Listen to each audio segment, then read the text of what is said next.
Loo-Born, and I'm one of the people that stands between you and your lunch break. So I'm going to try and make it worth your while. Thank you for having me. Some phenomenal speakers today. So congratulations to Marcus and Fraser for picking those. It's quite intimidating. I'm humbled to be part of that lineup.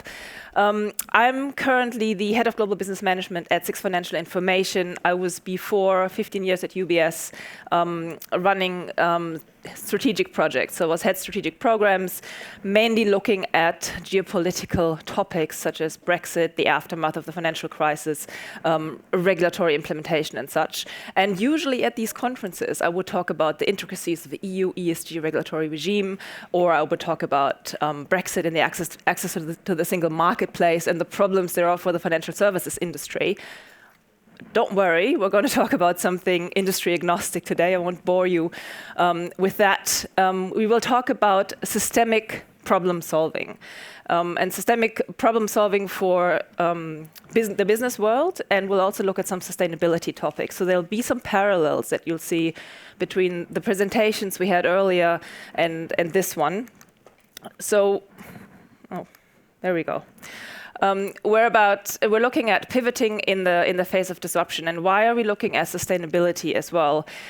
In regards to problem solving, we've essentially backed ourselves into the mother of all corners with climate change. It's a massive problem, and a lot of people are trying to solve it. And I think the business world can actually learn a lot from those people that are trying to solve the climate crisis. So I'm going to look at both of those topics, and let's jump right in. What does Greta Thunberg in 2018 have in common with the Recording Industry Association of America in 1999? Well, they're both trying to solve systemic problems. Greta is trying to solve the climate crisis with a lot of other people, and the RIAA is trying to save the music industry from certain doom, triggered by file sharing technology that had just popped up. And how did they do that? Greta, you all know this quote, is trying to plead for a reduction CO2 emission and appeal to our generational guilt. I don't want you to hope. I don't want you to be hopeful. I want you to act as if your house was on fire. I want you to panic. Aggressive, emotional, seen out of her current state of mind, her current reality. The music industry, acting similarly aggressive in a different way, playing whack-a-mole of lawsuits with LimeWire, Kazaa, and all the other file-sharing organizations that came up. Now, neither one of them were successful with their approaches. It's unfair to put the entire climate crisis on Greta. She's just a figurehead, just to mention that. But why weren't they successful? And it's something that we want to look at now. I've taken two concepts. So one is Tarzan Economic, a book that's written by Will Page. He was also the chief economist of Spotify. And he essentially says, if you're not solving a problem, you're probably asking the wrong question. You need to ask a different question to solve your problem. So you need to get out of your silo, you need to change your perspective. And John Elkington, who wrote the book Green Swans, he's also, by the way, the author of The Triple Bottom Line, which we've heard about before. So this is where this all comes together again. Says you need a paradigm shift, which is essentially the same thing, a paradigm shift. And I've put this in here because it's a word or a term that a lot of people use, and many people have a different understanding of what that actually means. When I say paradigm shift, I mean you're replacing your old reality with a new reality. There we go. With a new reality. So essentially, it's believing in modern miracles. You think that something that's impossible from today's perspective is possible if you just have tomorrow's perspective. Now, let's jump into the cases and start with the business world. A 19-year-old Sean Fanning in 1999 decided he wanted to share his files, his music files, with his buddies, and probably in a garage, because all good stories start in a garage. Together with his uncle, he created a very simple file-sharing technology. This wasn't something, groundbreaking in a way, and it was really easily replicated. But what he did is he created what we now call a Napster moment. It's actually a term that we use, and it's an event that's triggered by radical game-changing innovations that can throw businesses and industries into oblivion. Now, without wanting to do that, he did it, and file sharing became hugely popular. And the music industry reacted with lawsuits against organizations, as I said, LimeWire, Kazaa, all the different file sharing ones. They just kept popping up. Then they started suing individuals that were sharing a lot of files. Also didn't quite work. Then they started to appeal to their customer base and say, you must buy CDs. It's the best thing. You're committing copyright infringement. It's illegal, and you have to go back to your old ways. In the meantime, while they were doing that, Apple quietly created iTunes, and by 2009 had 26% of the market share. And this is not an Apple story. It's not an iTunes story. The point I'm trying to make is that Apple understood the problem, and that's something that we've heard earlier. Richard talked about it as well. Apple understood the customer problem. People did not want to buy a CD that had 12 tracks on it, and they only liked one of the tracks. And they've always wanted to just pick and choose their own songs. When I was in high school, and I'm showing my age here now, I used to sit by the radio with the cassette recorder, and I'd record the songs that I'd like, and then I'd put them on a mixtape for my friends, and I'd replicate that mixtape. Very work intensive. That's exactly what I wanted to do. That's also what we did with CDs. We've always done this. It's just when file sharing technology came up, it was a lot easier for people, and then all of a sudden, it presented a threat to the music industry, because all of a sudden we didn't need to buy CDs anymore. So the problem, again, was not the technology. The problem was not understanding the problem. So eventually, the music industry did pivot. Went from albums to single songs, went from hardware to files, went from one to many to one, which means a radio where you play one song to thousands of people, to where one person sits in front of a computer or an iPhone and has thousands of songs at their fingertips. So Spotify, Pandora, but also Netflix, Amazon Prime, Disney Plus, they all perfected this business model. And what is that? What did they do? Essentially, they just jumped to the next vine. This is what Tarzan economics is. You figure out what you need to do to deal with disruptive change. So let's go back to Greta. Greta has not been able to solve the climate crisis, even though she's got essentially the world backing her, from governments to intergovernmental organizations to corporates now, the whole net zero movement. And we started with this whole process in 1990 or even earlier. So we've had 40 years of trying to solve this climate crisis.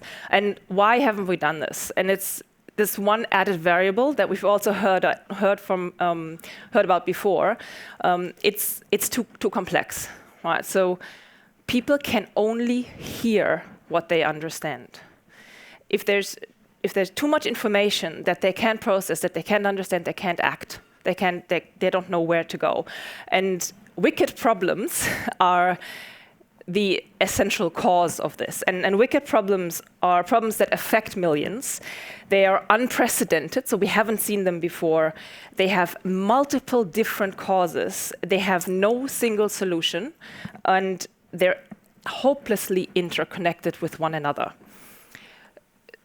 So basically, you fix one thing and you create a ripple effect that makes something else worse. And there's a thing called super wicked problems, which is essentially a wicked problem on crack. And that's a wicked problem that has all those characteristics, but it's on a tight timeline. It's on a timeline that essentially brings humanity to a breaking point. That is climate change, right? So there are various different examples of wicked problems. So the hunger trend, obesity crisis, the antibiotics overuse that's creating deadlier bugs, for example. And a very good example to just understand how this works would be hunger and climate change, or poverty and climate change. So if everybody has a roof over their head, has access to transportation, and has access to meat, so protein in their diet, you all of a sudden create your CO2 emission through concrete, through petrol, and through farting cows that you're then going to eat. So you have solved one problem and you've made another problem exponentially worse. If we wanted to, so what wicked problems create are black swans. And we've all heard about the book most of you probably have read it, but to jog your memory, black swan events are highly improbable events. They're unprecedented, they're unexpected, they are of transformational impact to the social and the economic and financial systems, and they usually have negative impact. And they can be easily explained in hindsight. So it's essentially something that we should have seen coming, but we didn't. And the reason we didn't see it coming is because we didn't know in what format and when it was going to happen. And we could say 9/11 attacks, Brexit, COVID, all of that we can explain, we could have seen happen. But in the end, we didn't. And the way you can prevent black swans is not by predicting them, but it's by creating green swans and make sure that black swans don't ever happen. So green swans, and there are different definitions of it. I'm using John Elkington's definition here. Green swans take you exponentially to where you want to go, whereas black swans take you exponentially to where you don't want to go. Black swans are events. Green swans are phenomena, they're movements. And green swans don't happen to us. We create them ourselves. For example, the electrification of vehicles, that could be a green swan. AI and machine learning could be a green swan. And the growing appetite for plant-based diets could also be a green swan. And again, they're not people or inventions, they're movements, they're phenomena. And why am I saying they could be green swans? I'm saying that because green swans are not just created, they go through a process, and once they've found that acceptance, they are green swans. So there are 5 phases an idea, a movement has to go through before it actually turns out to be a green swan. And let's use the idea of electric cars. So Elon Musk created Tesla. Then he had to go through a phase of rejection. People don't want to have electric cars. It takes too long to charge, they don't run as far, they feel different, they sound different, they smell different, people don't want to use them. Once you've gotten over that and people accept it, you get to responsibility of bigger parties. So governments, big corporations, non-governmental institutions need to get behind it and say, we think this is a good way to, let's say, contribute to the net zero movement. So once you've gotten that buy-in, that responsibility, it's replication. That's why it's not just one person or one innovation. It needs to go from Tesla to Audi to BMW to Merck to the entire automotive industry. And then the last 2 points are really difficult. Resilience. Resilience is all about infrastructure. Do you have the charging network? Do you have the supply chain in place? And are you resilient against disruption? So wars, other catastrophes. If that's a given, then the last point, and that's one of Elkington's, big concepts, is regeneration. So regenerative capitalism. And electrification of vehicles is far away from that. It basically means whatever you use goes back into the economy and you don't dispose of it. So maybe it's going to become a green swan and maybe not, but that is what needs to happen essentially. Now, we've seen green swans, thinking in systems, making sure you're aware of all the ripple effects. You know what's out there that affects your industry, affects your cause, affects your problem. And then we've seen Tarzan economics, which is essentially about thinking exponentially, not incrementally, jumping to the next line. And incrementalism is an interesting pace, an interesting point. We continue to do a little bit more of the good and a little bit less of the bad and throw a Hail Mary over the fence and think it's all going to work out fine. But we are in a situation in a lot of industries and also with our planet where that doesn't work anymore. It's just not enough. I have to say, though, I think a combination of incrementalism, so continuously improving, together with disruptive innovation is probably the best way to go. And that's also what Bill Gates says in his book, How to Solve a Climate Crisis, or it's something like that. I will look it up for you. But he essentially says, look, we need to continue doing what we're doing. We're actually doing quite well in CO2 reduction and so on, but we need that silver bullet now. We need something bigger than that. 2 more points before I close that I want to make. One is the fire extinguisher, or the fire. I feel like we're constantly asked to watch out for the fire. The fire being climate change, or the fire being AI, the fire being the fourth industrial revolution, anything that's going to disrupt our industries. Watch out, it's coming, watch out, it's coming. But nobody's telling us, that's the fire, there's the fire extinguisher. If there's no fire extinguisher, this is where you find it, this is how you build it, and this is how you use it. Here's your manual. Nobody is telling us that, and we are all used to looking to the past to solve future problems. And a lot of times now we can't do that anymore. So we cannot wait for that fire extinguisher or for somebody to give us a manual on how to solve the problem. The last point is around placebo buttons. Have you ever wondered if the button at the pedestrian crosswalk actually works? I can tell you some don't and some do, but they all give you the sense of satisfaction that you've done something to shorten your wait. The world is full of placebo buttons, and some of them are good, and a lot of them are very, very, very disruptive.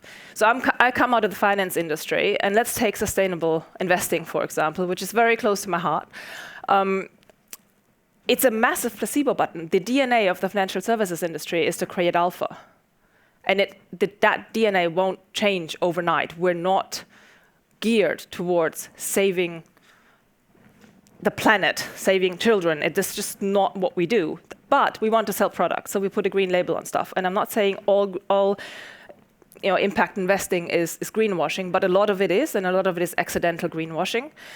So what happens is the investor goes to sleep at night and thinks, everything is fine, I've invested my money in green products, and we will solve the planet.